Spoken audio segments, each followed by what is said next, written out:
Sesaat lagi, Anda akan menyaksikan Sapa Indonesia Malam, didukung oleh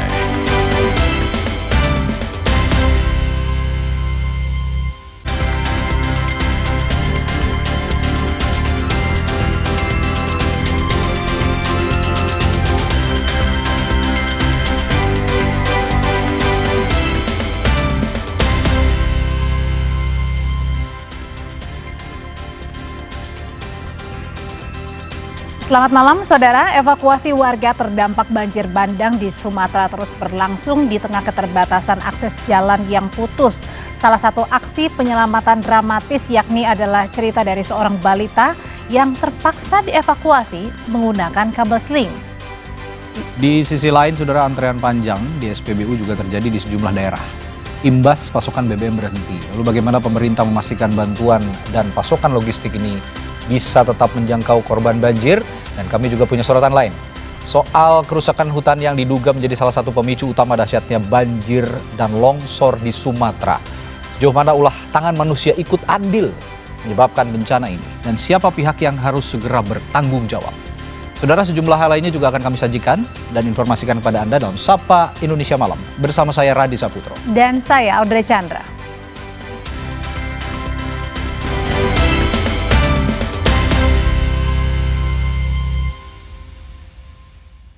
Akibat banjir bandang menerjang Kecamatan Juli, Kabupaten Biren, Aceh, jembatan penghubung dengan daerah lain terputus. Seorang balita yang sedang sakit terpaksa dievakuasi warga menggunakan kabel seling.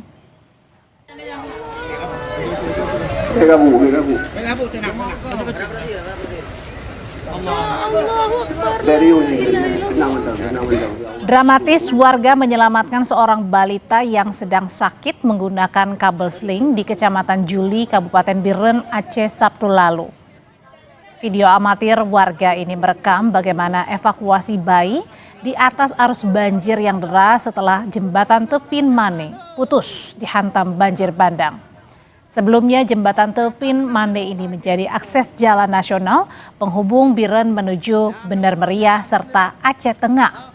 Jembatan Tepin Mane terputus setelah arus sungai meluap menghantam bagian pondasi.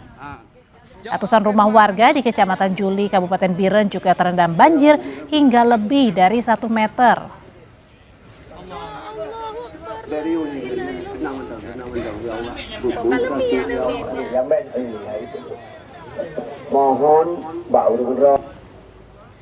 Demi memantau keluarga yang juga jadi korban banjir dan longsor, warga memodifikasi kabel seling untuk dijadikan sebagai satu-satunya jembatan penghubung di Kecamatan Juli, Biren, Aceh yang dihantam banjir bandang hingga akhirnya membuat jembatan jadi terputus.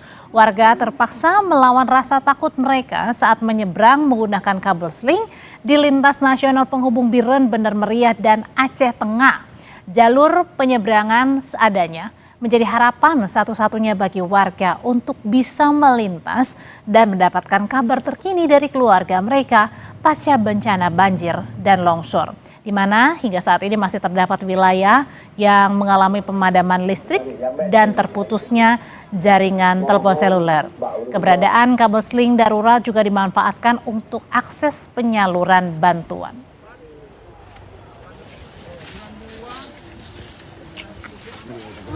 Kayak kerangkeng dibuat dari besi, menuju ke seberang sana itu hanya muat untuk 1 orang, kalau kurus ya, kalau gemuk nggak bisa untuk 2 orang. Jadi prosesnya agak ngeri-ngeri sedap ya, karena pas ditarik di tengah itu kan talinya tunggu terulur lagi baru bisa nyebrang ke sebelah sana. Kalau untuk keamanan kayaknya nggak aman sih untuk nyebrang ke sana, cuman kan kondisinya saat ini kita nggak ada pilihan lain untuk bisa menyeberang ke sana karena ada keluarga yang entah di mana, kita mau ketemu, mau cari di mana dia mengungsi, apakah masih selamat atau tidak. Saudara, pasca bencana, Tim SAR mencatat ada puluhan truk dan bus tertimbun material longsor di Desa Pagaran Lambung 1, salah satu akses di Jalan Lintas Tarutung Sibolga, Tapanuli Utara, Sumatera Utara. Sebelumnya longsor terjadi Selasa pekan lalu dan sejumlah sopir memutuskan untuk memarkirkan kendaraan di pinggir jalan kilometer 37. Namun tidak lama terjadi longsor susulan di lokasi tersebut. Belum diketahui berapa jumlah korban jiwa, namun dari laporan masyarakat sekitar terdapat 3 orang yang jadi korban. 1 diantaranya sudah ditemukan dalam kondisi meninggal dunia. Tim SAR kini mulai membersihkan material longsor, namun pengerjaan melambat karena harus menggeser dan mengevakuasi puluhan truk yang tertahan.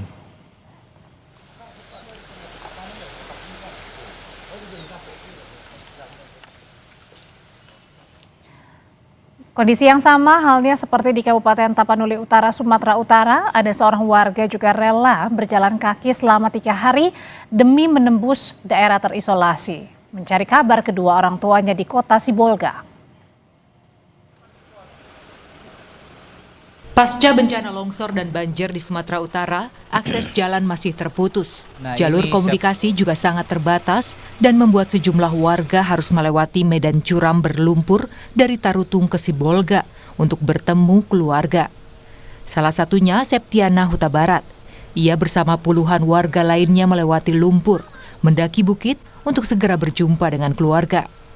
Septiana berangkat dari Tarutung berbekal makanan seadanya. Ia dan warga lainnya terkadang mendapat makan saat melintas desa dan mencari tumpangan untuk singgah bermalam. Namun sebelum tiba di Sibolga, Septiana bersyukur ia bisa berjumpa dengan adiknya yang mengabarkan bahwa kedua orang tuanya dalam kondisi sehat dan selamat, serta memiliki cukup bekal untuk beberapa hari ke depan. Jalan kami dari rimba-rimba ini kayak gila kami jalan menuju hulu, bukit lagi. Gitu terus pulang pun begitu, balik ke sini pun begitu, nginap lagi kami di tempat orang, dikasihlah makan, dikasihlah baju. Gitulah Pak perjalanannya. Jadi hitungan dari Kamis sampai ini hari Minggu kan, udah berapa hari? Kamis, Jumat, Sabtu, Minggu, 4 hari lah di perjalanan. Sejak hari pertama bencana, tim SAR memang terus berupaya membuka jalur Tapanuli Utara menuju Sibolga, di mana jalur ini merupakan ruas yang memiliki longsor paling panjang dan berat.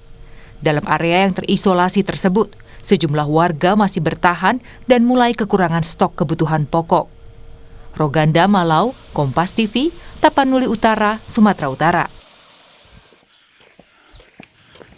Sepekan terakhir pasokan BBM di Kabupaten Biren, Aceh berhenti karena jembatan lintas nasional putus diterjang banjir. Ribuan warga rela antre seharian demi mengisi BBM jenis Pertalite. Salah satu antrean panjang terjadi di SPBU, Kecamatan Juli, Kabupaten Biren, Aceh. Antrean ini terjadi sejak 2 hari terakhir karena pasokan BBM dari Depot Lok Sumawe berhenti sejak banjir bandang. Warga berharap pemerintah segera memperbaiki jalur transportasi untuk mempercepat penyaluran pasokan dari depo terdekat, terutama untuk jenis BBM Pertalite.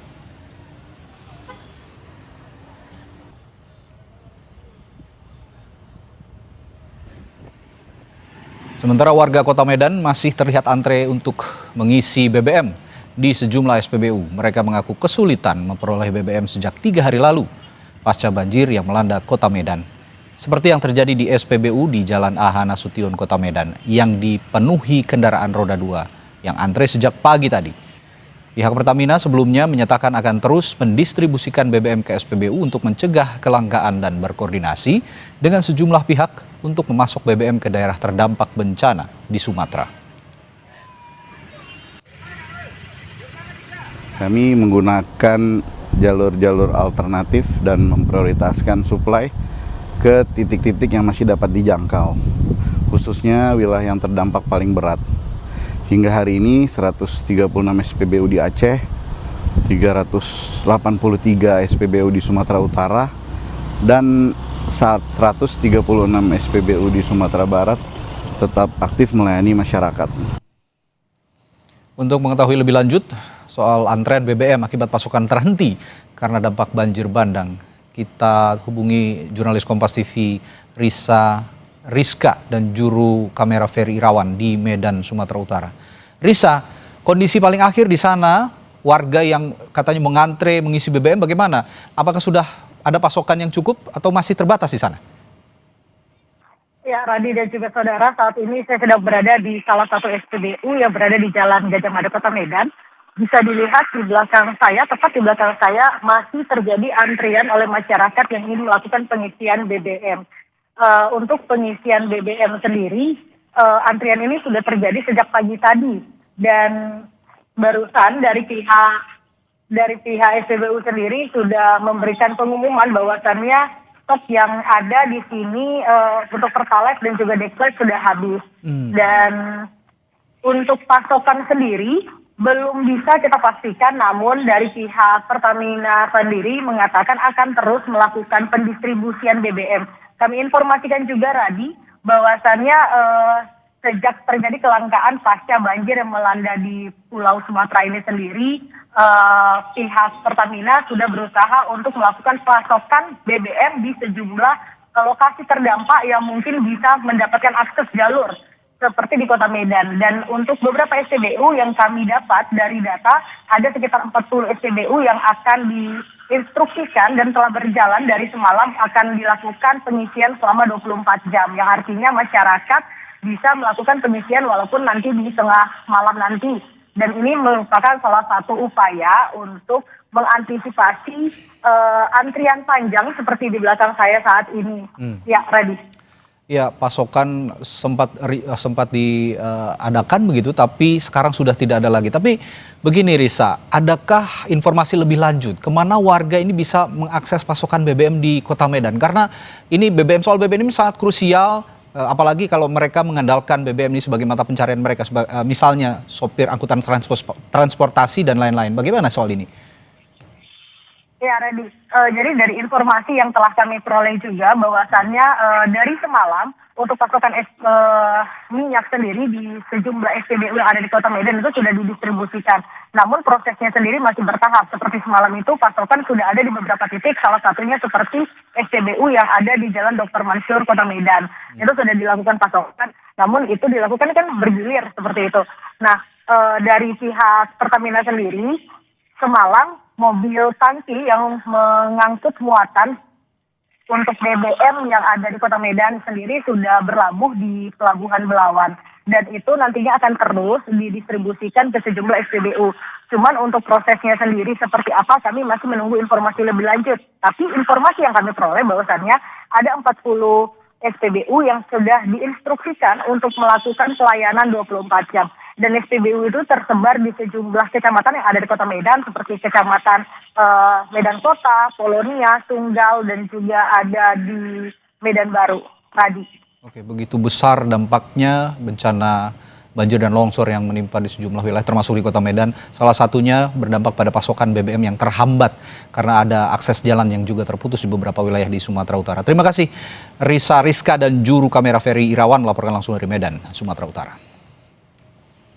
Banjir bandang yang terjadi di PD Jaya Aceh telah mengakibatkan 3.340 kepala keluarga terdampak. Rumah mereka kini tergenang lumpur, tidak ada satupun harta benda yang bisa diselamatkan selain pakaian yang menempel di badan. Nawiyah, saudara, seorang lansia korban banjir bandang, tinggal seorang diri di Kampung Berawang, Meredu, Kabupaten Pidijaya Jaya, tak kuasa melihat kondisi rumahnya tergenang lumpur. Tidak ada satupun barang yang bisa diselamatkan dari dalam rumah.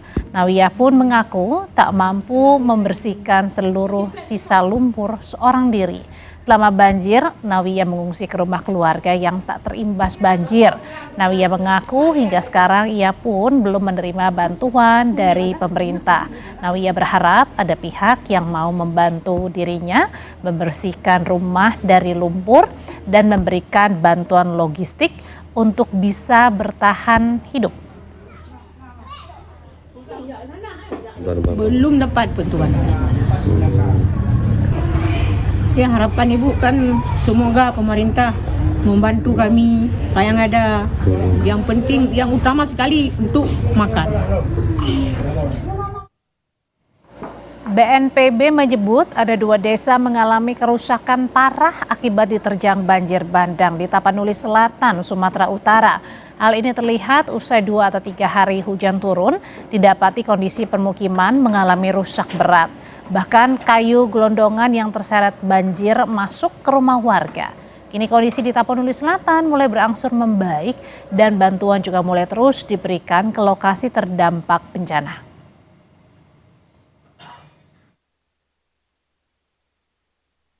Rusak beratnya itu lebih banyak di Tapanuli Selatan. Ada 2 desa yang mungkin kalau pernah muncul ya di video itu ada kayu-kayu gelondongan besar segala macam itu ya ternyata itu di Tapanuli Selatan. Ya. Itu makanya kayu-kayu besar sampai masuk rumah dan segala macam itu. Itu parah ya. Tapi untuk kehidupan masyarakat di luar 2 desa ini sudah relatif pulih ya karena itu tadi kebutuhan-kebutuhan dasar, kemudian akses transportasi, akses komunikasinya ini tidak terlalu terganggu. Kepala BNPB mengaku kaget melihat dampak banjir bandang di Sumatera Utara. Kami punya informasinya setelah jeda di Sapa Indonesia Malam.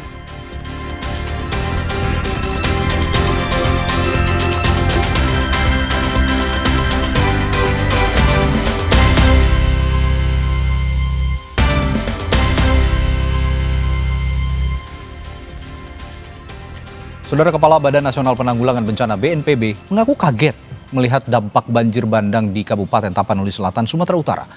Penanganan khusus pun akan dilakukan pemerintah agar kondisi pasca banjir bandang ini cepat teratasi. Usai turun langsung ke lokasi banjir bandang yang terjadi di Kecamatan Batang Toru, Kabupaten Tapanuli Selatan, Sumatera Utara, Kepala BNPB Letnan Jenderal Suharyanto mengungkapkan kesedihannya. Ia mengaku kaget melihat parahnya kerusakan di wilayah tersebut akibat tersapu banjir bandang bercampur gelondongan kayu besar. BNPB juga membuka posko penanggulangan bencana di Bandar Udara Silangit, Kabupaten Tapanuli Utara. Juga kita meneteskan air mata kan melihat seperti itu penderitaan masyarakat. Memang sekarang yang masih harus penanganan khusus ya Tapanuli Tengah, Sibolga, Tapanuli Selatan akhirnya sekarang ini. Nah Tapsel ini saya surprise begitu ya, saya tidak mengira sebesar ini. Saya mohon maaf Pak Bupati baru kali ini, bukan berarti kami tidak peduli begitu. Ya mungkin karena Pak Agus, Pak Yanamora ini nggak mau terlalu membebani pikiran, jadi masih semangat terus begitu beliau. Artinya logistik dan segala macamnya masih tercover. Presiden Prabowo meninjau lokasi bencana di Sumatera melalui Bandara Raja Sisingamangaraja 12 di Silangit, Tapanuli Utara dan langsung bertolak mengunjungi korban bencana ke Tapanuli Tengah. Kedatangan Presiden di Tapanuli Tengah disambut Kapolri Jenderal Listio Sigit Prabowo dan Panglima TNI Jenderal Agus Subianto. Gubernur Sumatera Utara Bobi Nasution dan Bupati Tapanuli Tengah Masinton Pasaribu juga hadir. Presiden saudara berkoordinasi memastikan penanganan bencana berjalan optimal. Presiden juga memastikan pengiriman bantuan pada seluruh korban terdampak.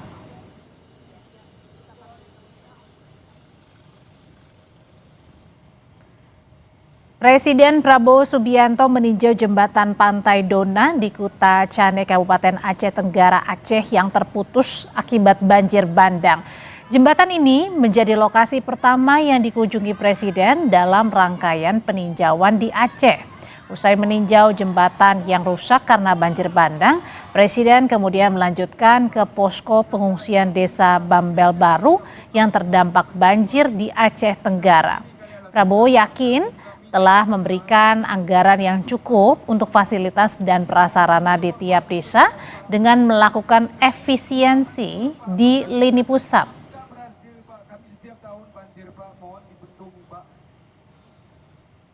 Sudah sebetulnya alokasi anggaran untuk fasilitas dan prasarana yang ada di desa-desa, kecamatan dan di kabupaten-kabupaten. Jadi alhamdulillah kita punya anggarannya.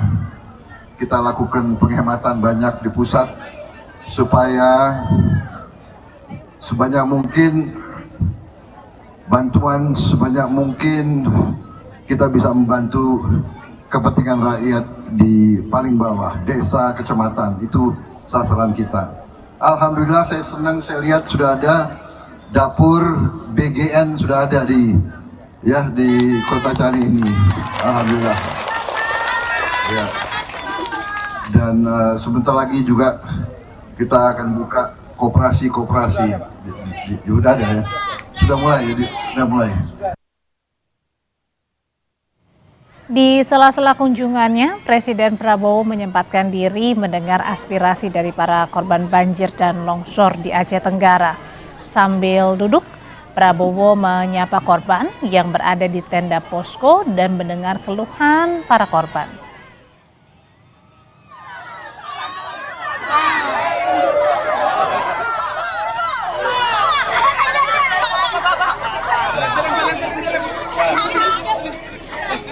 Presiden Prabowo langsung mendatangi posko pengungsian korban banjir dan longsor di Padang Pariaman, Sumatera Barat. Prabowo turut menyapa korban banjir dan longsor di posko pengungsian yang mayoritas ini diisi oleh anak-anak dan perempuan. Presiden berjanji akan memperbaiki seluruh fasilitas yang rusak, termasuk rumah warga.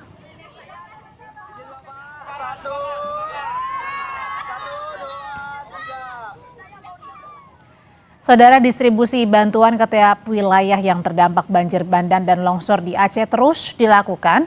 Untuk mengetahui kondisi terkini bantuan yang masuk di posko pengungsian korban banjir di PD Jaya Aceh, ada jurnalis Kompas TV Rizka Devi dan juru kamera Nova Misdayanti. Rizka, sejauh ini bantuan apa saja yang sudah didistribusikan ke korban di PD Jaya? Apakah bantuan medis ini sudah menyentuh di PD Jaya, Rizka? Ya, benar sekali Audrey, saat ini memang untuk proses distribusi bantuan ini memang sudah dilakukan sejak beberapa hari yang lalu, baik bantuan dari pemerintah kabupaten setempat maupun dari relawan-relawan, dan juga saat ini untuk tim medis ini bisa dilihat di layar kaca Anda, ini memang sudah tiba di kantor Bupati PD Jaya dengan sejumlah alat-alat medis, kemudian dan juga tim medis ini ada dari Kemenkes, kemudian ada juga dari Poltek dan juga sejumlah tim relawan lainnya. Sementara dari hasil wawancara kami bersama dengan Bupati, ini sempat Hasan Basri, Bupati PD Jaya, ini menyebutkan bahwa memang hingga saat ini masih ada 8 desa yang terisolasi begitu karena air yang masih berada di ketinggian 1 meter atau setinggi pinggang orang dewasa, sehingga untuk pendistribusian logistik ke daerah ini memang belum sampai begitu. Namun untuk distribusi logistik ke 49 titik pengungsian yang berada di PD Jaya ini memang sudah dilakukan begitu untuk distribusi bahan makanan saja gitu. Dan juga saat ini memang dari informasi yang kami terima untuk di pengungsian ini masih kekurangan air bersih. Sementara juga tadi dari wawancara Wakil Bupati juga menyebutkan bahwa memang dari pihaknya meminta tenda pengungsian darurat karena memang masih banyak pengungsi yang bertahan di tempat pengungsian mandiri begitu atau di depan ruko. Sementara hingga saat ini segera ada medis dari berbagai relawan yang sudah tiba sedari kemarin dari Universitas Sekolah. Ini juga ada dokter spesialis dan dokter umum di rumah sakit daerah begitu, Audrey. Iya, lalu kemudian kan ada beberapa juga banyak warga yang kemudian masih belum mendapatkan bantuan. Bagaimana Rizka dari tim gabungan juga bisa menjangkau titik-titik yang saat ini masih belum mendapat bantuan? Singkat saja Rizka. Ya, saat ini memang dari pemerintah ini saya mengupayakan bagaimana mungkin bisa menjangkau titik-titik yang masih terisolasi, dikatakan yang punya akan ada pembangunan kebutuhan kapal atau melalui udara atau didistribusikan melalui jalan migrasi yang memang masih sedang diupayakan begitu. Baik, terima kasih laporannya dari PD Jaya Aceh, jurnalis Kompas TV Rizka Devi dan juru kamera Nova Misdayanti yang menceritakan bagaimana bantuan saat ini tengah terus didistribusikan bagi korban terdampak banjir dan juga longsor. Saudara, Kementerian Dikdasmen atau Pendidikan Dasar Menengah mencatat sebanyak 1.009 satuan pendidikan di Aceh, Sumatera Utara, dan Sumatera Barat terdampak bencana banjir dan longsor. Dan saudara, menurut Dirjen PAUD Dikdasmen Gogot Suharwoto, jumlah satuan pendidikan yang paling banyak terdampak berada di Sumatera Utara. Gogot bilang jumlah ini masih mungkin bisa bertambah dari jumlah kerusakan akibat bencana di Sumatera. 62.000 siswa terdampak dan untuk sementara terhenti hak pendidikannya. Kemendikdasmen kedepannya berencana akan mendirikan tenda sebagai sekolah darurat untuk ruang belajar sementara.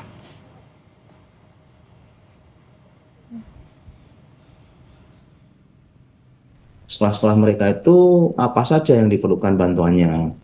Nah, contoh tenda darurat, berapa sih yang diperlukan tenda daruratnya?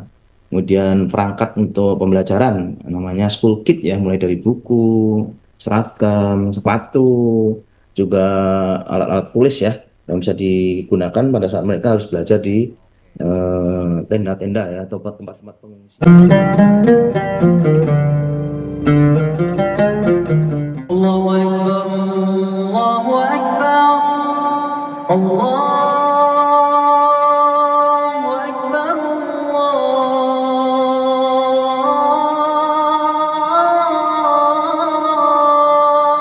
Allahu Akbar. Asyhadu an la ilaha illallah.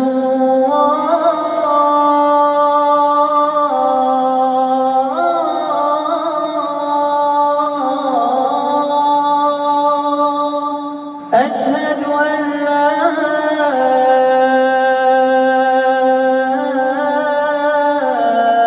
إله إلا الله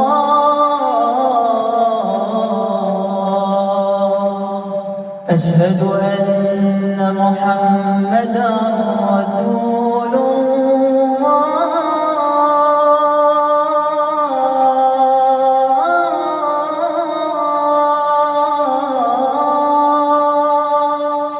أشهد أن محمدا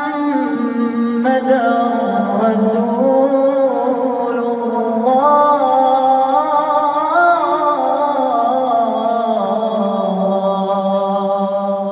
حي على الصلاة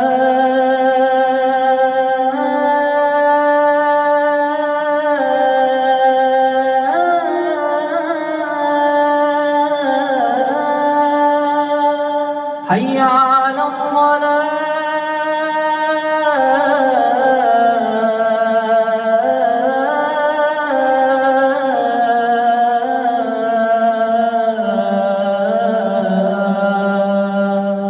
حي على الفلاح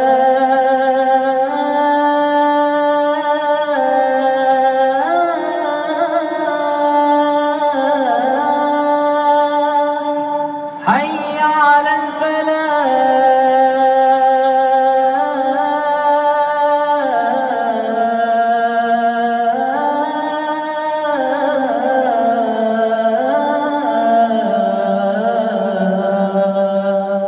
الله أكبر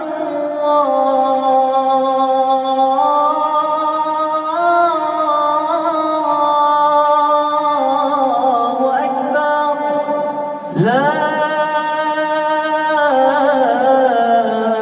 إله إلا الله.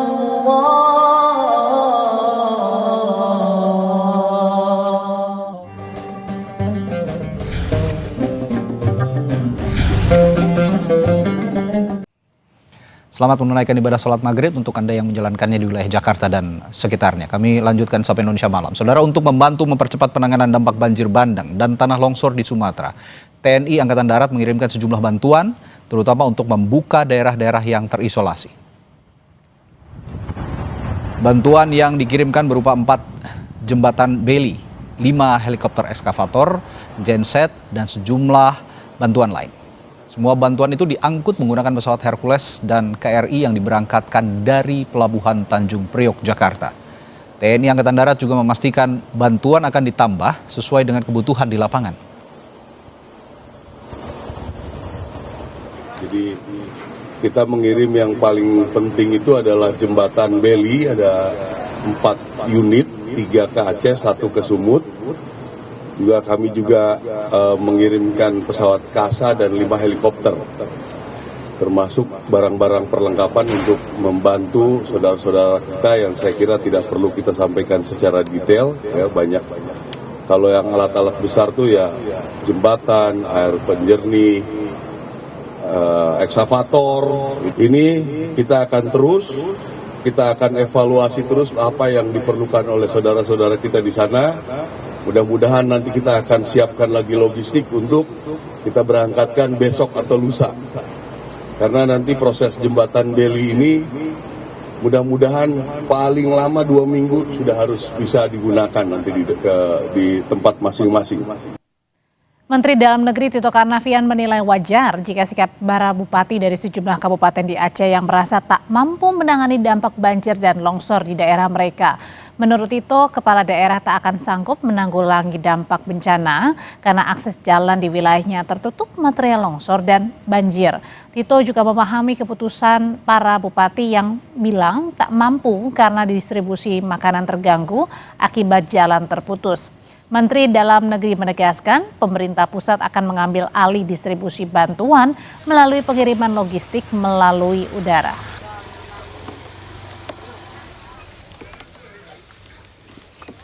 Pemerintah pusat mau dia mengatakan mampu, mau dia katakan nyerah, nggak mampu, pasti tetap akan bekerja, membantu. Dan itu sudah sejak hari pertama. Sejak hari pertama kita menilai sendiri juga. Mana-mana yang mampu, mana yang tidak. Yang kita anggap mampu pun kita bantu. Apalagi yang mengatakan sudah nggak mampu. Dan memang kita melihat wajar dia mengatakan nggak mampu. Karena daerah yang tersulit, dia dari mana mau dapat makanan, logistik, kalau bukan minta bantuan kepada pemerintah yang di atasnya. Terus bagaimana dia mau memobilisasi alat berat? Nggak mungkin. Di luar kemampuan dia. Dan itu dikerjakan oleh pemerintah pusat. Sebelumnya salah satu wilayah di Provinsi Aceh yang terisolasi akibat banjir dahsyat adalah Kabupaten Gayo Luwes. Bupati khawatir stok logistik minim. Menurut Bupati, 95% wilayahnya terdampak banjir. 3 orang dilaporkan meninggal dan ada lebih dari 5.000 warga mengungsi. Imbas dari banjir dahsyat ini, Bupati mengaku pemerintah daerah tidak mampu menanganinya dengan baik bencana yang menimpa wilayahnya.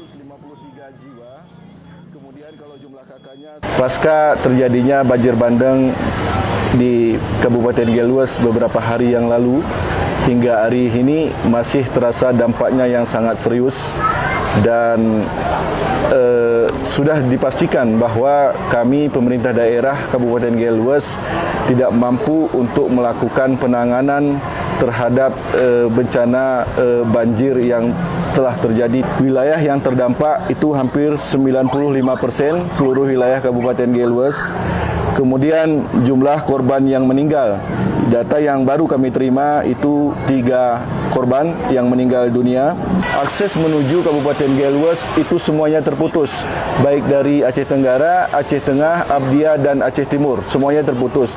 Jadi kondisi hari ini Gayo Luwes terkurung dan kami khawatir pemerintah Kabupaten Gayo Luwes untuk keberadaan sembako yang tersedia di Kabupaten Gayo Luwes. Saudara, 1 pekan pasca banjir dan longsor melanda wilayah Sumatera bagian utara, sejumlah wilayah masih terisolasi. Upaya membuka daerah-daerah yang terisolasi itu, kami hadirkan informasinya setelah jeda di Sapa Indonesia Malam.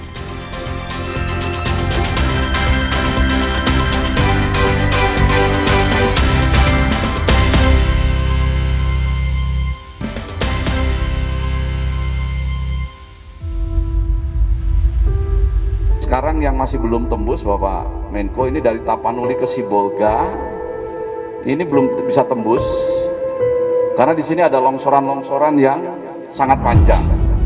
Dari mulai Sumut ke Aceh masih putus, Banda Aceh Lok Sumawe masih putus, Gayo Luwes juga masih putus sampai Aceh Tenggara, kemudian Aceh Tengah juga masih putus, Bener Meriah masih terisolir, kemudian Subuh Salak juga masih terisolir untuk Aceh.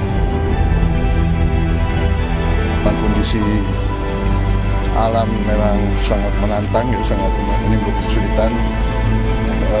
Banyak jalur masih terputus, tapi kita segera melakukan segala upaya untuk mengatasi kesulitan yang dialami.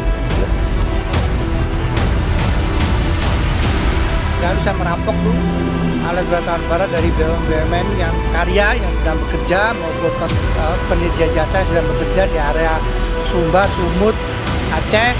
Saya perintahkan untuk ke titik-titik bencana.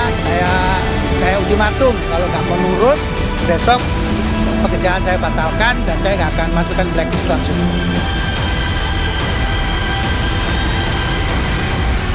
Banjir dan longsor menerjang wilayah Sumatera bagian utara.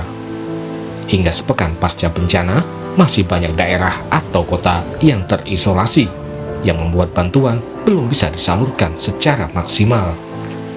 Daerah yang masih sulit diakses sebagian besar berada di wilayah Sumatera Utara dan Aceh.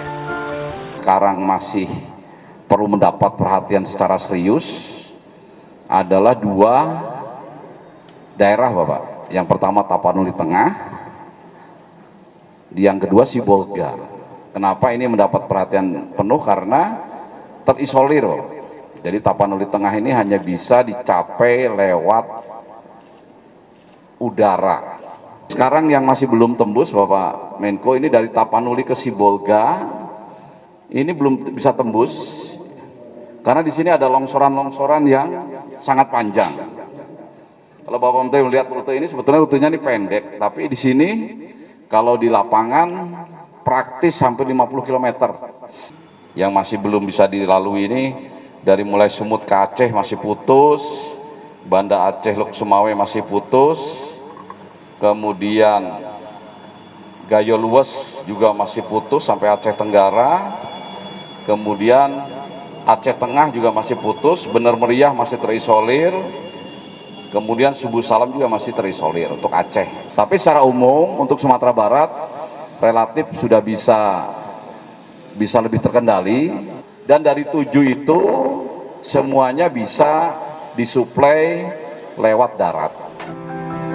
Akibat akses jalan terputus, banyak korban banjir dan longsor harus berjalan kaki melewati jalur berlumpur demi mendapatkan bantuan makanan atau bertemu anggota keluarga mereka yang terpisah. Kan kalau kayak gini kan hari pertama kami jalan udah lumayan ini, kemarin parah kali, gak tahu kayak mana mau menangis, dibilang nggak bisa kita menangis. Oh iya.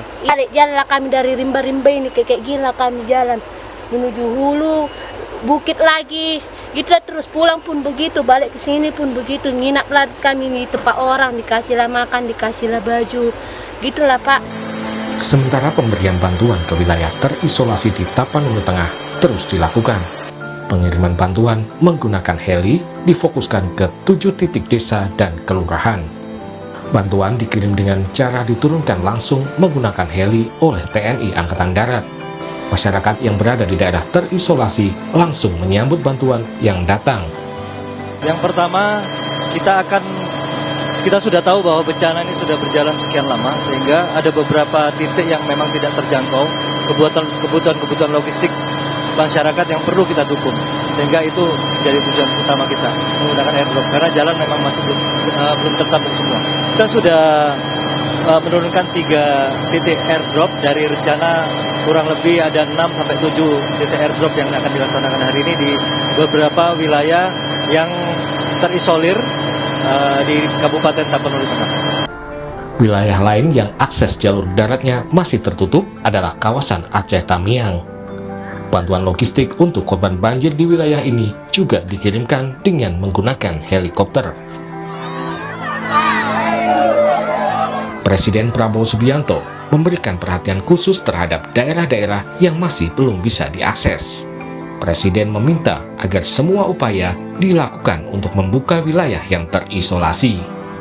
Memang kondisi alam memang sangat menantang, sangat menimbulkan kesulitan.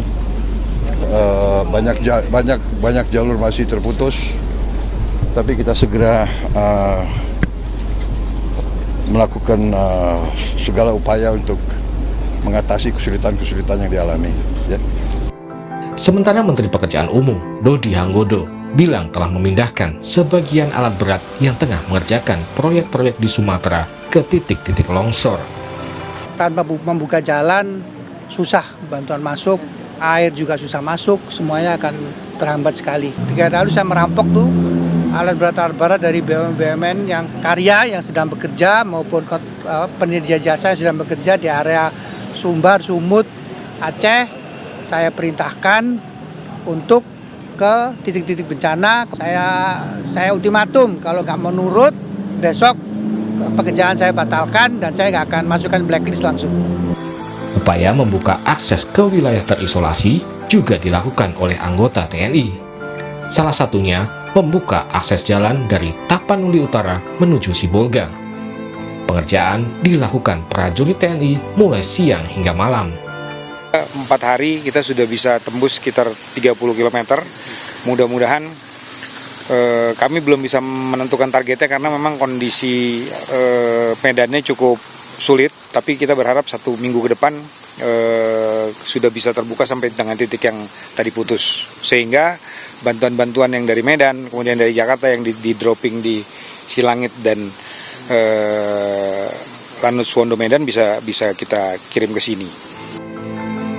Perlu upaya keras dari berbagai pihak terkait untuk mempercepat proses pembukaan wilayah yang terisolasi, agar bantuan untuk warga korban bencana bisa segera disalurkan. Tim Liputan, Kompas TV. Saudara, kayu-kayu gelondongan yang terseret banjir bandang menimbulkan tanda tanya apakah tangan manusia ikut memicu bencana itu melanda Sumatera. Kita bahas usai jeda bersama rekan saya Radi Saputra.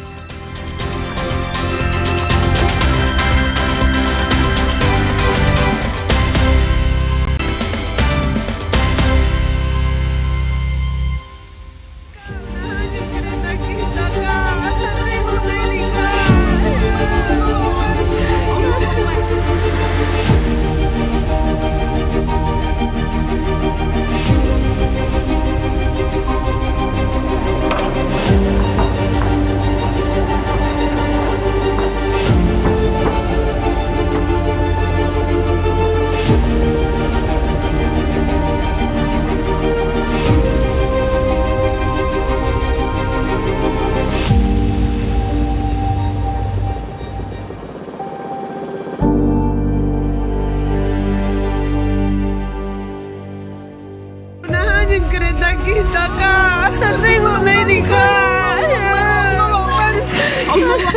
Ya Allah, astagfirullah, ya Allah. Tolong dulu kami, Tuhan. Jangan Pak ini, kami apa? Kayu-kayu gelondongan yang ikut hanyut saat banjir bandang menimbulkan tanda tanya. Apakah tangan manusia ikut memicu bencana itu melanda Sumatera? Kayu gelondongan itu banyak terekam video amatir warga seperti di Tapanuli Selatan, Sumatera Utara. Badan Nasional Penanggulangan Bencana BNPB mengungkap 2 desa rusak berat diterjang kayu gelondongan saat banjir bandang. Ada 2 desa yang mungkin kalau pernah muncul ya di video itu ada kayu-kayu gelondongan besar segala macam itu ya ternyata itu di Tapanuli Selatan. Ya. Itu makanya kayu-kayu besar sampai masuk rumah dan segala macam itu. Greenpeace menganalisis kayu gelondongan itu akibat deforestasi di sejumlah titik mulai dari Aceh, Sumatera Utara hingga Sumatera Barat.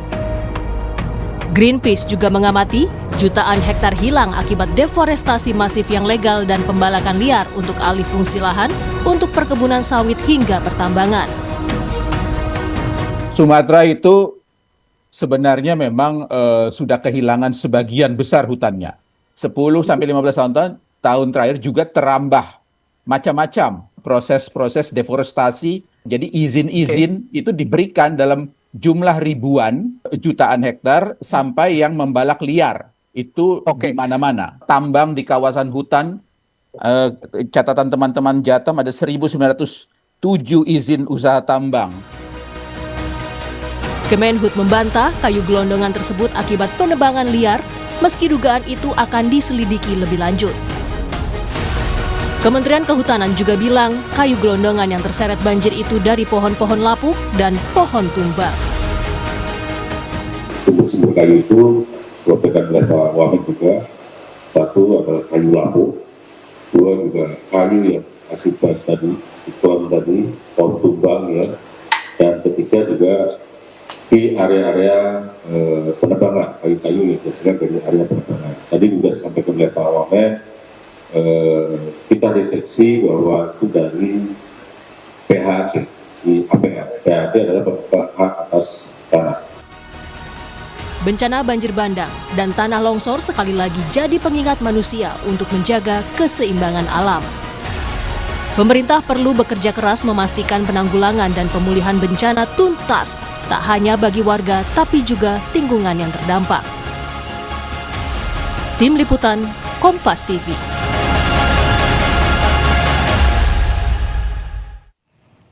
Lalu bagaimana kerusakan hutan ikut jadi pemicu banjir bandang di Sumatera dan bagaimana kita harus belajar dari bencana ini, terutama soal kelestarian lingkungan.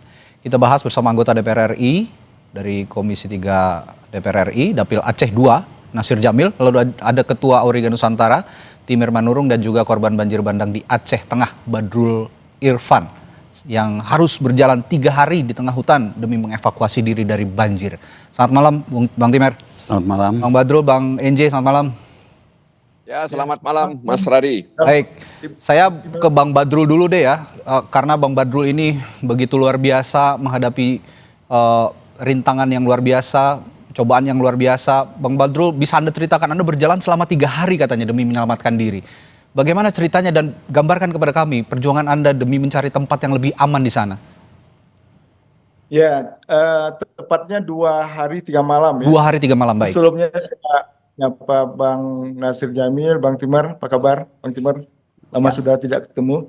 Jadi saya di Aceh Tengah, di Takengon ya. Ya, Takengon ya. Ya, tanggal 24 November sampai di sini kebetulan ada kegiatan festival budaya di Linge. Oke. Kemudian rencana tanggal 26 ya. 25 pembukaannya. 26 saya keluar dari Desa Linge. Di Desa Linge, di perjalanan mulai mengalami berbagai kejadian tanah longsor, kayu tumbang, tiang listrik berjatuhan. Kita bingung waktu itu harus menuju ke arah Kabupaten Gayo Luas atau tetap menuju ke Aceh Tengah, Takengon. Sempat beberapa kali bolak-balik ke Gayo Luas, ke Aceh Tengah. Setiap kita maju terhadang dengan kayu tumbang atau tiang listrik, bahkan badan jalan yang turun ke bawah. Jadi hingga sampai sore kami putuskan untuk bermalam di satu tempat. Itu tanggal 25. Oke. Mungkin orang sekitar mengenalnya dengan letter S. Lokasi yang kami bermalamnya. Itu 26 malam itu sangat mencekam, luar biasa. Jadi di sekitar kami bermalam. Tidak ada penerangan, tidak ada listrik ya, Bung Badrul ya? Tidak ada. Oke. Tidak ada. Internet komunikasi juga terputus di sana? Putus sama sekali. Jadi ada 3 mobil yang dengan mobil kami ya, bertemu di jalan, kita putuskan bermalam di situ. Ada 2 rumah warga. Jadi malam itu memang sangat mencekam. Tiang listrik kiri kanan kami tumbang, rebah, hampir mengenai mobil. Kemudian suara longsoran sangat dekat di kiri kanan kami. Kayu bertumbangan ya. Oke. Dan ya Mas, seperti berpikir kapan pagi ini malam segera berakhir untuk bisa segera pindah. Karena tidak bisa orientasi. Sangat terbayangkan oleh saya bagaimana panjangnya malam itu ya Bang Badrul ya. Benar. Baik. Bang. Jadi alhamdulillah pagi menjelang dan kita panggil semua orang berkumpul, kita bilang kita harus segera pindah dari sini. Ada ibu-ibu dan anak-anak juga di 2 rumah tersebut. Tidak lama setelah sekitar jam 6:30 pagi kami berdiskusi, rumah yang tadi malam kami tidur bergeser ke arah jurang. Sudah bergeser? Jadi sudah bergeser, termasuk tanahnya turun ke bawah, rubuh. Ya. Jadi kita melanjutkan perjalanan lah. Oke, baik. Dengan buru-buru, tapi kembali di jalan dihadang dengan berbagai cobaan lah ya. Ada pohon tumbang, listrik tumbang juga, banjir, lumpur. Jadi kita bekerja dengan sekuat mungkin, kemudian dibantu juga dengan kebetulan di sana ada perusahaan ya, perusahaan bendera getah gitu. Jadi kebetulan masih ada stafnya. Jadi kita bergotong royong, ada yang menggunakan parang, mesin cinsu, dan bahkan tiang listriknya harus dihancurkan dengan palu gada. Oke. Supaya mobil bisa lewat. Bisa melewati akses itu. Baik Bang Badrul. Tidak jauh dari sana, saya lupa apa nama tempatnya. Menurut kami itu sangat aman untuk tinggalkan mobil di sana. Oke, itu di wilayah mana itu ketika Anda berhenti itu? Saya lupa nama tempat, maaf ya. Karena Oke, baik. Setelah menempuh perjalanan dari Takengon ya? Tidak. Oh, tidak. Dari Linge. Dari mana? Mohon maaf. Saya dari Linge menuju Takengon. Oh, baik. Ceritanya. Oke. Luar biasa perjalanan yang panjang dan mencekam. Sepanjang perjalanan mendengar tanpa penerangan, malam-malam mendengar suara longsoran susulan, mungkin juga ada banjir bandang susulan dengan penerangan yang minim. Anda juga tidak bisa melihat dari mana arah datangnya longsor, dari mana arah datangnya banjir bandang. Luar biasa. Ini sekali lagi kami turut prihatin mendengar cerita dari Bang Badrul tadi. Nah, dari cerita Bang Badrul tadi saya ke Bung Nasir. Bagaimana Anda melihat perjuangan seorang warga seperti Bang Badrul ini di Dapil di Aceh yang terdampak banjir dan sampai saat ini mungkin juga belum tercukupi kebutuhannya setelah diterpa bencana yang begitu besar di Aceh, Bung Nasir? Ya, terima kasih Mas Radi. Situasi di lapangan memang belum begitu baik. Masih banyak titik yang belum disentuh.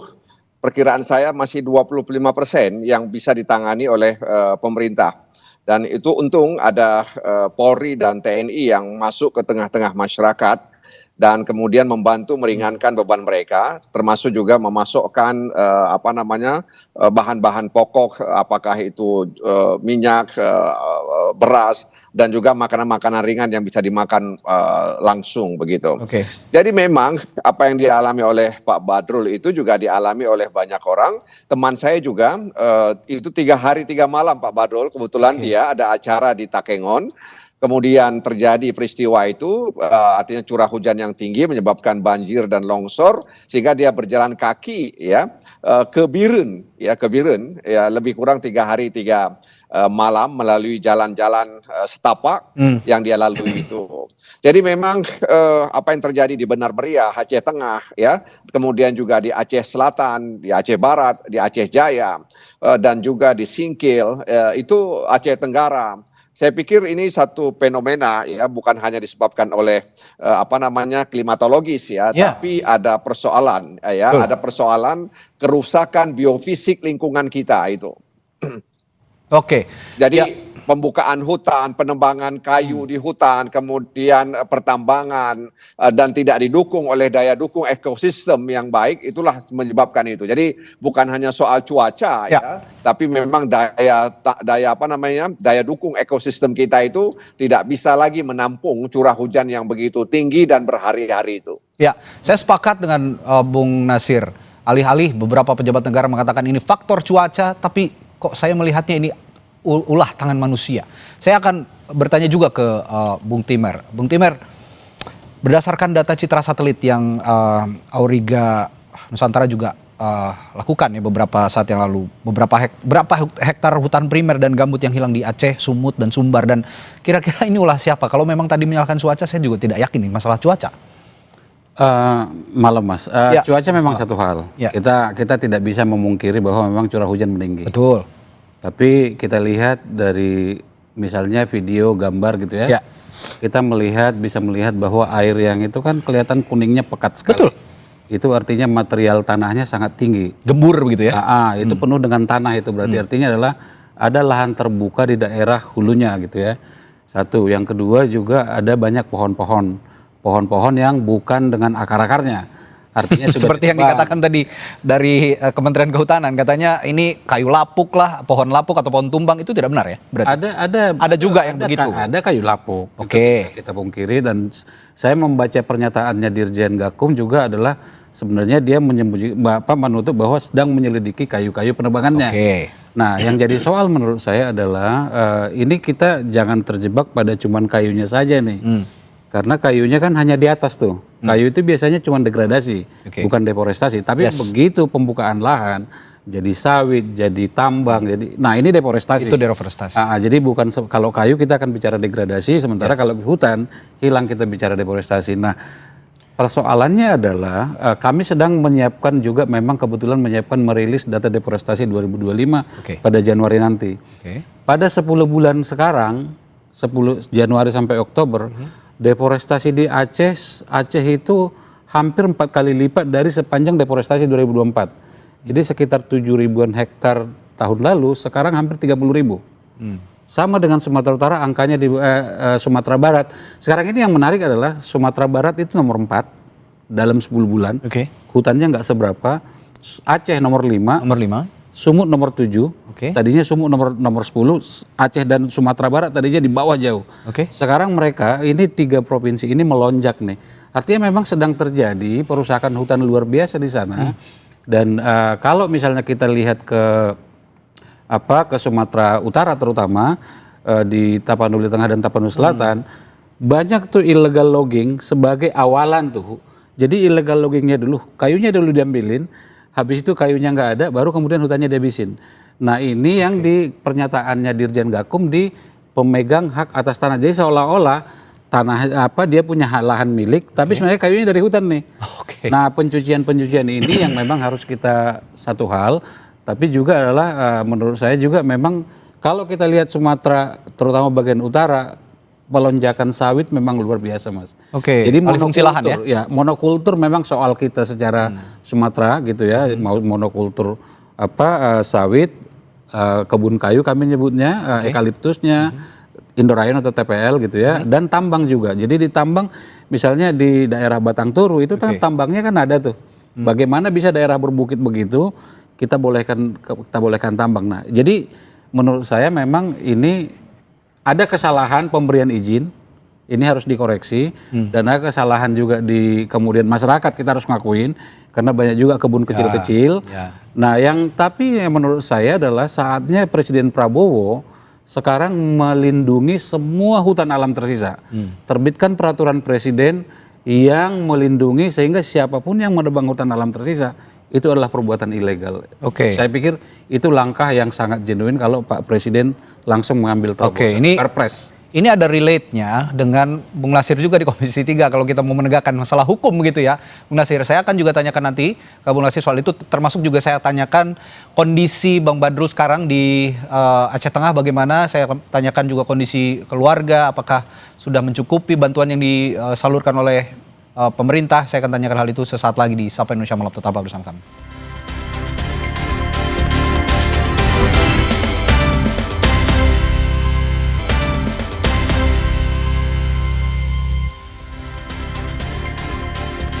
Kami masih perbincangkan begitu masifnya dampak deforestasi yang terjadi di Pulau Sumatera. Tidak hanya bicara soal Aceh, Sumut, dan Sumber yang saat ini sedang dilanda bencana longsor dan banjir, tapi seluruh wilayah di Sumatera, bahkan seluruh Indonesia, hutan-hutan yang perlahan mengalami deforestasi. Nah, tadi saya bertanya ke Bung Nasir soal penegakan hukum, tapi sebelum saya ke sana, saya tanya dulu ke Bung Badrul sebagai warga yang berada di Aceh Tengah saat ini. Bagaimana kabar keluarga Anda saat ini dan handai tolan di sana semua dalam keadaan baik-baik saja, Bung Badrul?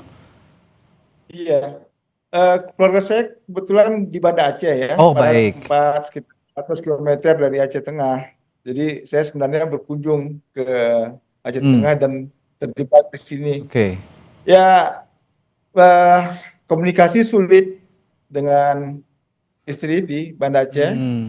Karena memang selain listrik dan juga agak sedikit susah didapat, bukan sedikit, memang susah didapat. Sangat susah ya, malah ya sekarang ya. Sangat susah. Jadi setiap malam itu kalau di Aceh Tengah titik-titik hotspot itu seperti pasar malam ya. Jadi kalau ada yang mengatakan situasinya tidak mencekam, salah sama sekali ya kalau begitu ya.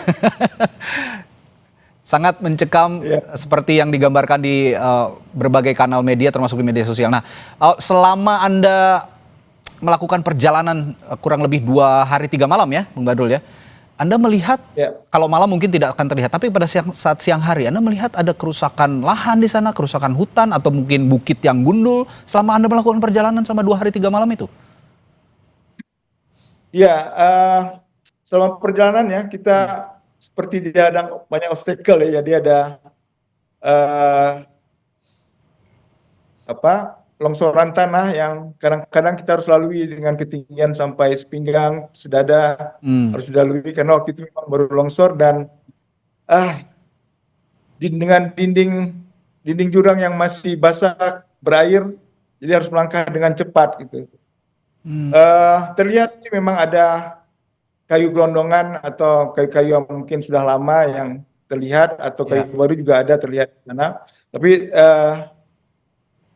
pokoknya ya luar biasa ya kondisinya. Dan kebetulan waktu itu saya berjalan dengan 2 orang ibu hamil dan 1 orang anak bayi dari Serula mau menuju tempat yang lebih aman. Oke. Mereka ingin menuju ke daerah Kecamatan Bintang, desa. Jadi jalan kaki dan harus melalui medan yang wah Masya Allah itu. Jadi saya pikir ya luar biasa ya. Ya. Ada anak bayi juga yang digendong untuk bisa melewati banyak sekali rintangan seperti itu. Ya alhamdulillah semua bisa sampai di tempat tujuan dan saya pikir ya nggak tahu mereka dapat tenaga dari mana ya. Saya bayangkan ibu yang tinggal menunggu hari kelahiran waktu itu. Oke. Dan untuk tumbangan kayu kita lihat juga ada di beberapa tempat. Ya. Oke. Baik. Saya ke Bung Nasir. Bung Nasir masih bersama kami ya? Iya, masih. Oke, baik. Bung Nasir, tadi saya sempat singgung soal penegakan hukum dan cerita dari Bang Badrul tadi. Begitu mencekamnya, begitu sengsaranya warga ketika dilanda banjir bandang dan juga longsor begitu. Jadi sama sekali saya juga agak geram mendengar ketika ada pernyataan ini sama sekali tidak mencekam, tidak seperti yang disiarkan di media sosial. Ini cerita langsung dari warga yang mengalami. Dan untuk penegakan hukum yang tegas melihat warga yang terdampak dan sengsara seperti itu, ini sepertinya perlu ada perlu ada langkah cepat begitu Bung Nasir. Kira-kira yang didorong oleh Anda sebagai anggota DPR dari Aceh dan juga duduk di Komisi 3, di Komisi Hukum, apa yang bisa Anda tawarkan? Ya, pertama memang media sosial itu realita dari apa yang terjadi di tengah masyarakat. Ya. Jadi kalau kemudian ada yang mengatakan bahwa situasi mencekam itu hanya di media sosial, itu sesuatu yang bertentangan dengan apa yang terjadi di lapangan. Yang kedua, sebenarnya Komisi Pemberantasan Korupsi kerap sekali menyampaikan kepada Komisi 3 bahwa korupsi di sektor sumber daya alam itu sangat masif ya, sangat besar dan melibatkan juga orang-orang besar di Republik ini begitu. Dan upaya-upaya untuk mengatasi itu memang masih belum seperti yang diharapkan. Ya, penegakan hukum oleh kepolisian, penegakan hukum oleh Kementerian Kehutanan, ya, itu dalam pandangan kami memang belum maksimal. Boleh jadi karena ya tadi itu bahwa ada orang-orang besar yang diberi konsensi, ya sehingga kemudian terjadilah ya penebangan pohon di kawasan hutan tersebut ya. Bahkan di tahun 2000 berapa waktu itu Menteri Kehutanan kan membuka lahan ya sekitar 1 juta lebih kurang itu 1.600.000 hektar di mana hutan dialihkan ke fungsi lainnya. Itu juga dalam pandangan saya pribadi membuat degradasi ya biofisik lingkungan dan itu kemudian membuat daya tanggap lahan itu terhadap curah hujan yang tinggi itu tidak mampu dilakukan. Nah, karena sekali lagi memang dibutuhkan penegakan hukum yang konsisten ya sehingga kemudian peristiwa ini diharapkan bisa menjadi pelajaran bagi kita semua terutama para pengambil kebijakan dan mereka yang ada di institusi penegak hukum. Oke. Bung Timer, kalau tadi Bung Nasir bilang ada orang besar di balik peristiwa ini yang juga selalu diberi konsesi atau jangan-jangan juga ada proyek strategis nasional di balik ini semua. Apakah Anda punya data soal ini, catatan soal ini?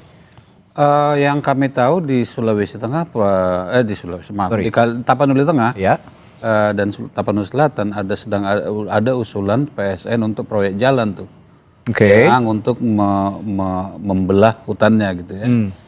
Nah yang kayak gini nih yang jadi soal kita seringkali PSN juga tidak dilandasi dengan kajian yang bagus. Oke, di satu sisi kan masyarakat butuh infrastruktur memang. Tapi apa yang perlu diperhatikan dengan membangun infrastruktur itu?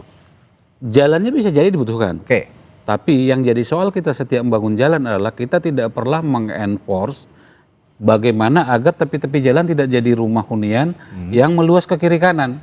Persoalan kita kan selalu begitu, selalu ekses-ekses yang seolah-olah itu ya udah mau gimana lagi. Nah, ini yang sehingga kemudian ketika pemerintah merencanakan satu proyek, mestinya juga punya safeguard namanya, dan kemudian mengimbangi dengan proses penegakan hukum tadi. Nah ini yang tidak terjadi dalam konteks banjir yang kita alami sekarang ini. Dan itu kan kumulatif Mas Radhi. Jadi merusak lingkungan itu tidak lantas sehari sekarang kita rusak, besok akibatnya. Dan apa cerita Bang Badrul tadi kan adalah fenomena yang biasa dengan perusakan alam. Yang jadi korban siapa, yang ngerusak siapa gitu. Bang Badrul sama sekali tidak ngerusak hutan dia, yang rusak orang lain, tapi dia yang jadi yang korban. kena dampaknya. Nah, ya. Nah bicara soal konsesi juga bicara soal penerbitan izin. Saya mendengar izin perkebunan, pertambangan, logging dan segala macam itu juga diwacanakan sejak tahun 2007. Koreksi kalau saya salah ya. Berulang kali dijanjikan sejak tahun 2007. Tapi kenapa sampai sekarang 2025 sudah bertahun-tahun berlalu masih banyak izin yang terbit di kawasan lindung di hutan produksi terutama. Iya. Dan yang diterbitkan kementerian kan kadang-kadang gini juga Mas. Jadi Kementerian Kehutanan, saya tidak belain Kementerian Kehutanan. Ya. Tapi kadang-kadang mereka pada posisi susah ketika usulan itu datang dari pemerintah daerah. Misalnya, yang jadi fenomena sekarang Mas bukan izin 1-2, datang dengan perubahan tata ruang yang diusulkan pemerintah daerah. Jadi sama-sama nih semua nih. Kita tidak sedang bisa belain Pemda atau Pemprov atau Pemkap atau kementerian. Semuanya tiba-tiba pada saat yang seolah-olah nggak punya pilihan. Karena misalnya di Aceh misalnya, Bang Badrul mungkin tahu, bisa koreksi. Kawasan ekosistem Loser saat ini itu pun terancam tidak ada lagi gitu. Sebagai kawasan yang ada tinggal Taman Nasional Loser. Jadi ada memang dalam situasi kita sekarang, atau terutama di masa Pak Jokowi kedua dan awal-awal Pak Prabowo ini, kita seolah-olah gamang nih, mana nih yang kebijakan yang akan akan kita lakukan atau akan kita terapkan, sementara perusahaan alam jalan terus. Jadi itu tadi yang dikatakan Bung Timer, ini lagi-lagi penegakan hukum yang tegas perlu dilakukan, mengingat kalau kata Bung Leonard kemarin dari Greenpeace sudah menjadi gunang kusut masalah ini, sehingga harus memang diurai satu persatu, mulai dari penegakan hukumnya dulu, baru ditata perizinannya. Saya kembali ke Bung Badrul. Bang Badrul, kalau Anda tadi mengatakan sekarang sulit ada akses komunikasi, lalu juga bantuan masih terbatas karena akses masih terputus dari beberapa daerah untuk menyampaikan bantuan. Bagaimana dengan bahan bakar? Kabarnya di beberapa wilayah juga bahan bakar kesulitan karena tidak bisa masuk, sementara masyarakat juga beraktivitas menggunakan kendaraan bermotor. Bagaimana Bung Badrul di sana kondisinya? Ya benar, itu kondisi yang sama di sini. Sulit sekali mendapatkan bahan bakar kalau hari-hari kita disuguhi dengan pandangan antrian BBM yang sangat panjang, sampai kilometer itu panjangnya. Jadi ya mungkin saya mohonlah kepada semua pihak ya, ini sudah sangat urgent. Infonya juga hari ini bahan bakar gas juga sudah semakin langka atau bahkan mungkin sudah hilang. Baik. Begitu, ya Bang. Oke, saya ingin tanya Bang Badrul, mohon maaf usianya saat ini berapa? Saya harus bilang 54 tahun sekarang. Oh baik, mohon maaf ya, saya harus tanyakan, selama 54 tahun Anda sebagai warga Aceh, apakah ini bencana yang paling parah atau sebelumnya pernah terjadi bencana seperti ini, dan bagaimana komparasinya jika memang ada bencana sebelumnya? Ya saya pikir ini yang paling parah ya, saya rasakan ya. Dulu ada juga banjir di Aceh Tamiang, kalau tidak salah 2006. Ya, tapi ya kerusakannya juga tidak besar, tapi saya pikir tidak seluas sekarang itu. Dampaknya juga penanganannya waktu itu lebih cepat, mungkin masih ada BRR ya waktu itu. Aceh masih pada proses rehab rekon. Jadi begitu banyak sumber daya yang bisa dikerahkan. Jadi kalau sekarang ini sudah hari ke-8 atau ke-7, belum ada akses jalan yang bisa ditembus untuk bisa menuju ke Banda Aceh. Baik, melihat kondisi seperti itu 2006 ya tadi kalau Anda gambarkan, sekitar 2006 di Aceh Tamiang pernah terjadi bencana seperti ini, banjir dan longsor, tapi ini yang terparah menurut Bung Badrul. Bang Nasir, apa merasakan hal yang sama sebagai anggota DPR RI dari Aceh? Ya, jadi saya hari Sabtu itu perjalanan menuju Biren, ya saya singgah di PD Jaya, kemudian saya juga singgah di Biren, kemudian di Biren ada jembatan yang putus, lalu saya naik perahu karet yang disiapkan oleh kepolisian. Perahu karet itu juga digunakan oleh warga lainnya untuk menyeberang. Nah, setelah itu baru naik mobil lagi ke Los Mame, ke Aceh Utara. Tapi saya tidak bisa menembus Langsa, Aceh Tamiang, saya tidak bisa menembus Aceh Tengah dan Benar Meriah. Jadi memang antrian panjang di SPBU itu sangat luar biasa, dan itu terjadi di pagi hari, siang hari, sore hari, sampai malam hari. Dan herannya kadang ada di depan SPBU itu, nggak jauh dari SPBU, orang menjual eceran minyak yang harganya, ya, eceran bahan bakar itu yang harganya 50.000 per liter ya. Jadi ini situasi yang sangat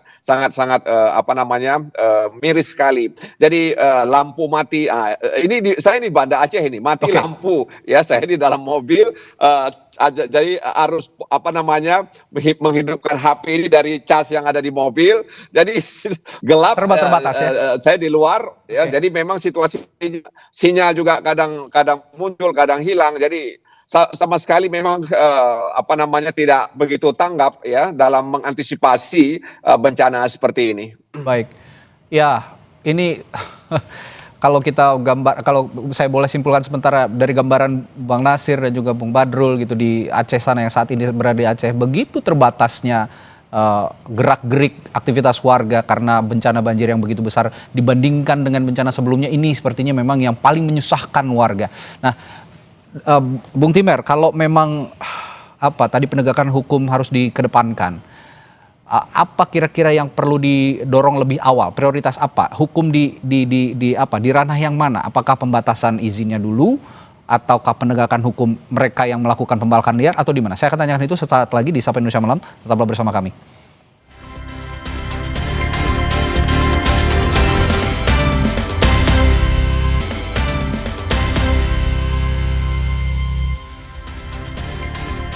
Saat meninjau lokasi dan mengunjungi korban banjir bandang di Sumatera Utara, Presiden Prabowo Subianto mengingatkan semua pihak waspada atas dampak perubahan iklim. Prabowo pun meminta seluruh jajaran pemerintah menjaga lingkungan untuk mengantisipasi perubahan iklim di masa mendatang.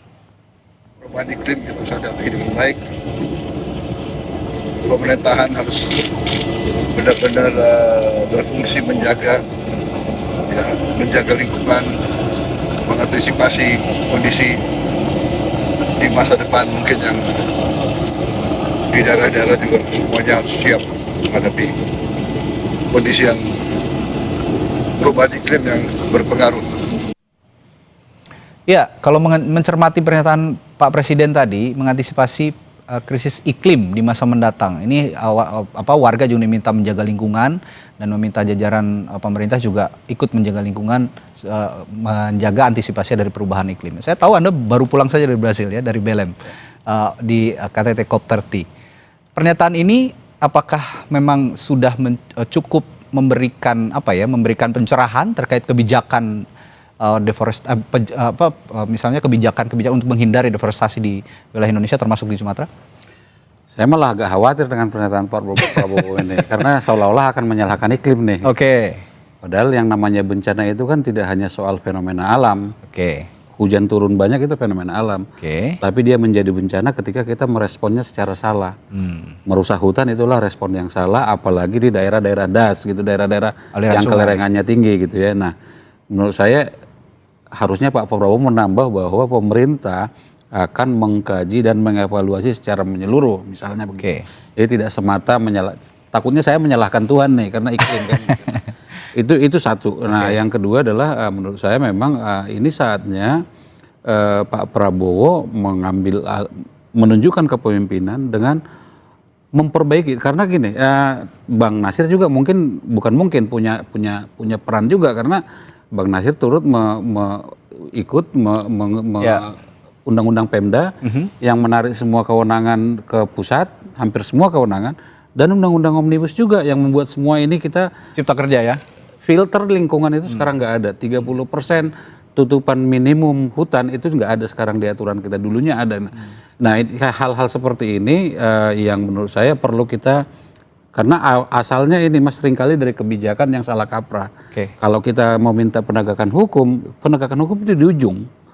Tidak penegakan hukum duluan, ada sesuatu yang berbuat maka ada penegakan hukum. Jadi induknya ini yang harus kita selesaikan, dan itu menurut saya peran dari pemerintah pusat.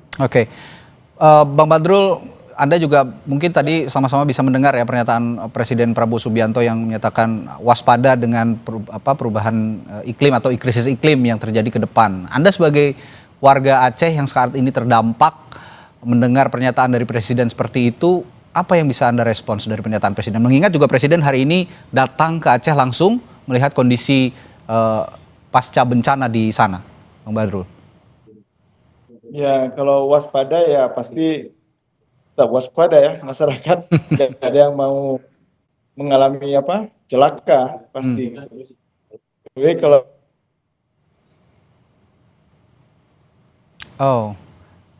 sepertinya ada kendala komunikasi dengan Bang Badrul. Ya, saya yakin dari pernyataan singkat Bang Badrul tadi, Bung Timer, waspada ya tentu saja, pasti masyarakat akan waspada. Baik, sepertinya akan tersambung kembali. Bang Badrul, mohon maaf tadi sempat terputus, silakan dilanjutkan. Ya, halo. Ya, silakan. Ya, halo. Ya, silakan dilanjutkan Bang Badrul. Oh ya, baik. Kalau untuk waspada, saya pikir itu himbauan yang sering ya.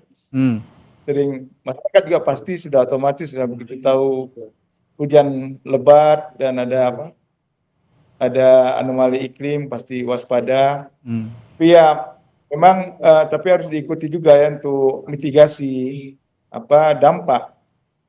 Aceh kan sudah berkali-kali mengalami musibah ekologis ini, tapi kita selalu gagap bagaimana merespon pasca setelah bencananya terjadi. Contoh hingga hari ini kan, masyarakat di Aceh Tengah itu kesulitan bahan pokok, BBM, lampu mati ini, lampu hidup karena ada ini ya, genset ya? Ada interview di Pas TV. Saya ini di ruangan Pak Kadis Kominfo Aceh Tengah ini. Oh baik. Kalau hari-hari nggak punya sinyal. Baik.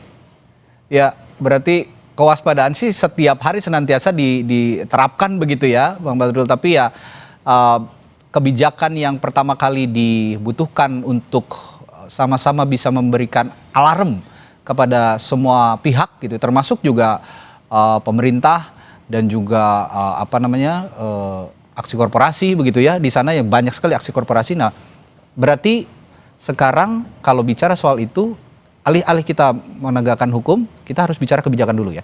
Pertama kali. Saya melihatnya begitu. Apa yang bisa dikedepankan? Kebijakan seperti apa yang bisa dikedepankan untuk fast response dari kejadian di Aceh ini? Seperti yang saya bilang tadi, respon pertama Pak Presiden terbitkan Perpres. Nggak perlu macam-macam. Perpres melindungi semua hutan alam tersisa, sehingga tidak ada lagi deforestasi. Kalau memang niatnya. Dan itu kegagalan kita juga di BLM kemarin, karena Indonesia tidak turut mendukung Forest Roadmap. Jadi Forest Roadmap itu adalah semacam roadmap untuk menghentikan deforestasi, dan kita nggak turut mendukung itu gitu. Yang ada adalah negara-negara lain yang mendorongnya gitu. Nah, dan kita tidak lagi-lagi tidak mendorongnya. Itu Forest Roadmap perlindungan hutan alam tersisa. Yang kedua adalah kewenangan. Jadi kalau di Sumatera itu kita Auriga pernah bikin bikin semacam simulasi. Begitu ada pabrik, itu deforestasi akan luar biasa meningkat. Semakin dekat ke pabrik sawit atau pabrik pulp and paper, semakin dekat ke pabrik semakin tinggi deforestasi. Nah, bagaimana agar izin penerbitan pabrik ke depan jangan juga diobral gitu. Jadi seolah-olah atas nama pembangunan yang terjadi lah sekarang kita mengalami seperti ini gitu. Jadi lagi-lagi menurut saya ketegasan di sana, lalu kemudian baru penegakan hukum. Karena persoalannya adalah sekarang ini penegak hukum juga kesulitan, Mas. Karena yang salah pada zaman dulu sekarang seolah-olah udah nggak salah lagi, sama dengan korupsi kan, yang dulu masuk korupsi dengan adanya banyak dipreteli dengan undang-undang sekarang termasuk omnibus, itu menjadi tidak salah lagi sekarang gitu.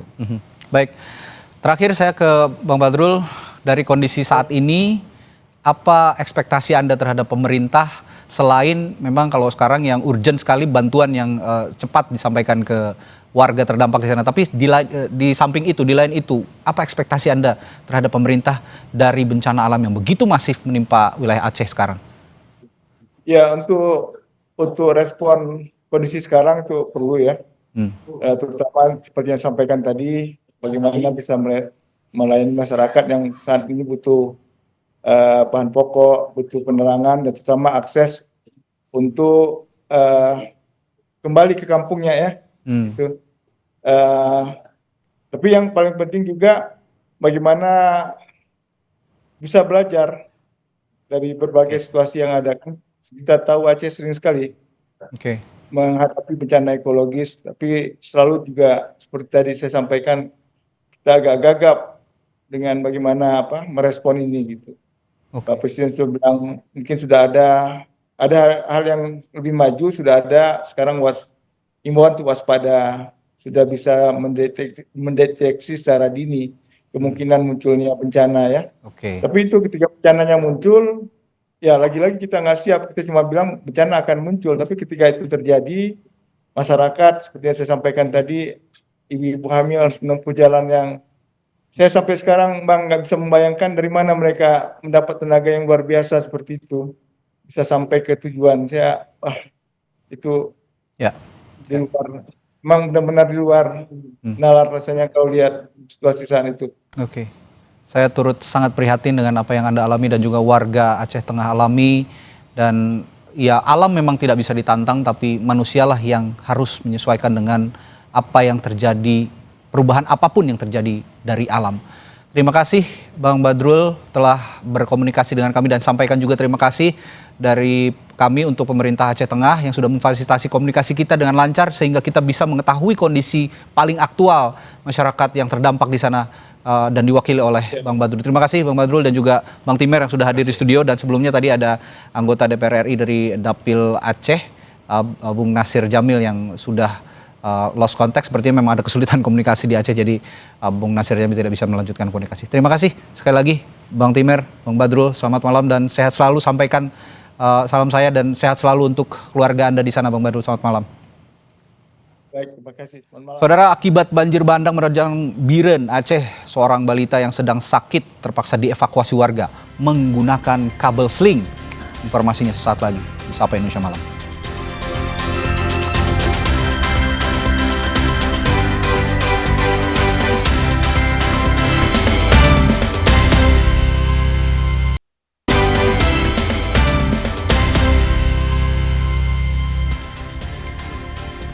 Akibat banjir bandang menerjang Kecamatan Juli, Kabupaten Biren, Aceh, jembatan penghubung dengan daerah lain terputus. Seorang balita yang sedang sakit terpaksa dievakuasi warga menggunakan kabel sling.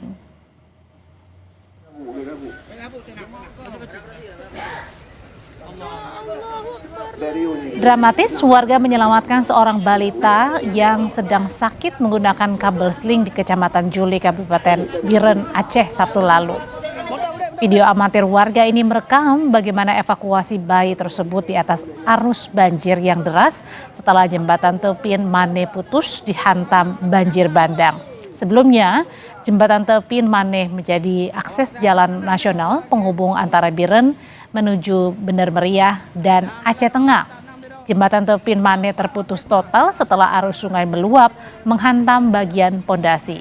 Ratusan rumah warga di Kecamatan Juli, Kabupaten Biren juga terendam banjir hingga lebih dari 1 meter.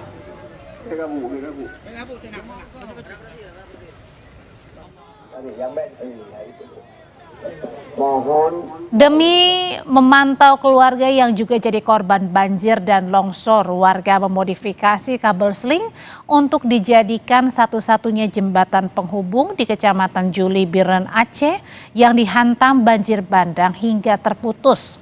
Warga terpaksa melawan rasa takut mereka saat menyeberang dengan kabel sling di lintas nasional penghubung Biren, Bener Meriah, dan Aceh Tengah. Jalur penyeberangan seadanya menjadi harapan satu-satunya bagi warga melintasi dan mendapatkan kabar terkini dari keluarga mereka pasca banjir dan longsor, di mana masih terdapat wilayah yang mengalami pemadaman listrik dan terputusnya jaringan seluler. Keberadaan kabel sling darurat juga dimanfaatkan warga untuk akses penyaluran bantuan.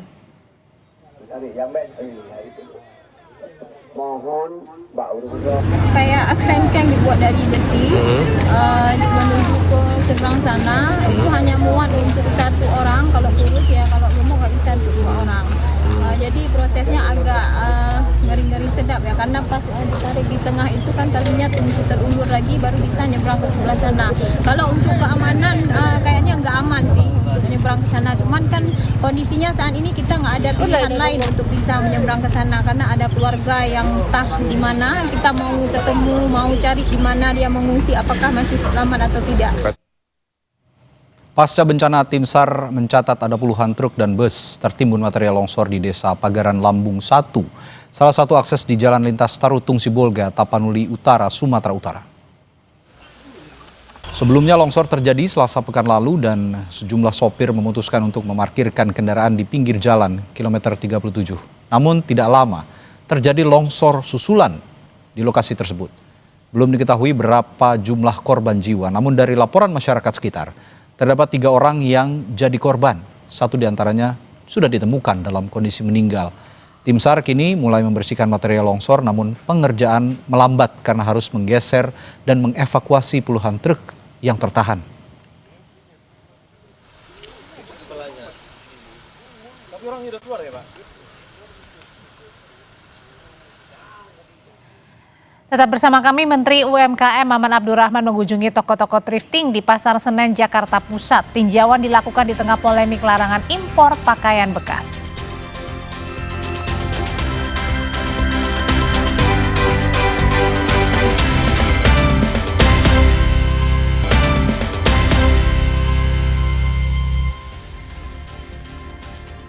Saudara, Menteri UMKM Maman Abdurrahman mengunjungi toko-toko thrifting di Pasar Senen, Jakarta Pusat untuk melihat langsung kondisi pedagang thrifting di tengah polemik larangan menjual pakaian bekas impor.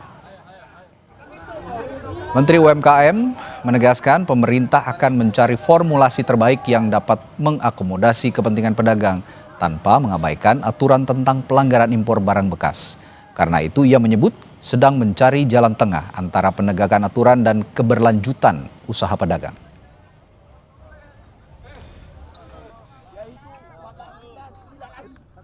Kita akan mencari jalan tengah. Artinya jalan tengah, solusi terbaik apa untuk menyelesaikan situasi ini. Karena di satu sisi kami juga, kita harus melihat juga kepentingan lainnya, yaitu bagaimana produk-produk domestik juga bisa survive. Kan itu aja.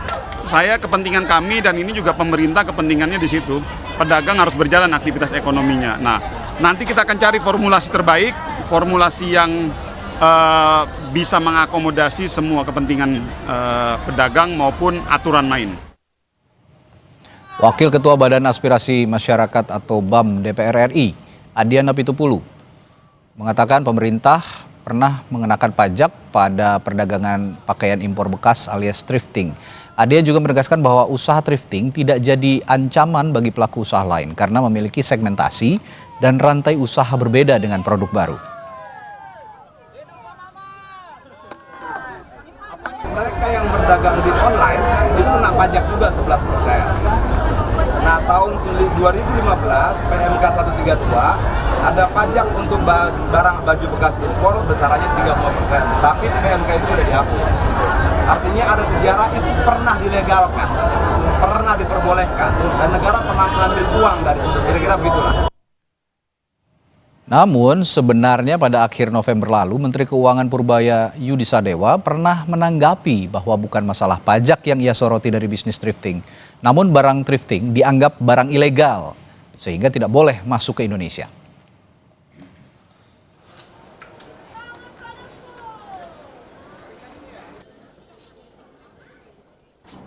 Pak Purbaya, beberapa pedagang thrifting meminta thrifting untuk dilegalkan dan mereka berjanji untuk membayar pajak. Tanggapan Bapak, tanggapan saya nggak perlu dengan bisnis thrifting. Yang saya kendalikan adalah barang ilegal yang masuk ke Indonesia. Saya akan membersihkan Indonesia dari barang-barang ilegal yang masuknya ilegal.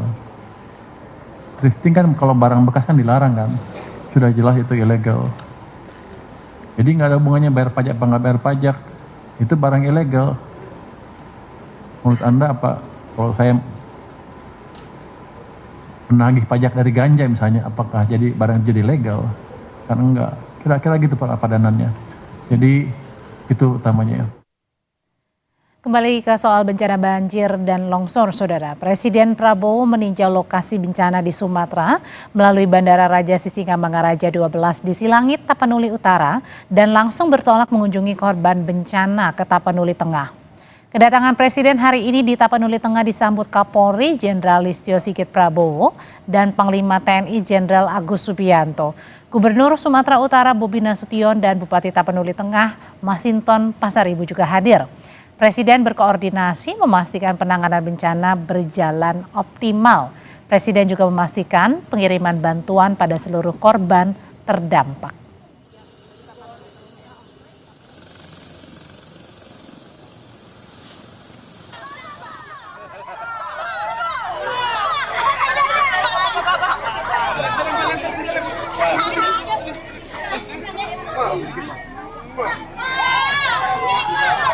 Presiden Prabowo juga mendatangi posko pengungsian korban banjir dan longsor di Padang Pariaman, Sumatera Barat. Prabowo menyapa korban banjir dan longsor di posko pengungsian yang mayoritas diisi oleh anak-anak dan perempuan.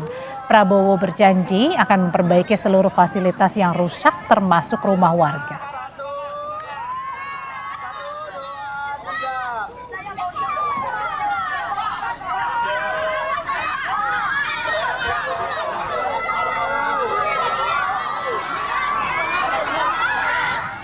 Kami sudahi kebersamaan kita di Sapa Indonesia Malam selama 2 jam ini. Terima kasih telah menyaksikan dan pastikan secangkir kopi gula aren menemani waktu istirahat Anda. Saya Raditya Putro. Saya Audrey Chandra, selamat malam, sampai jumpa lagi.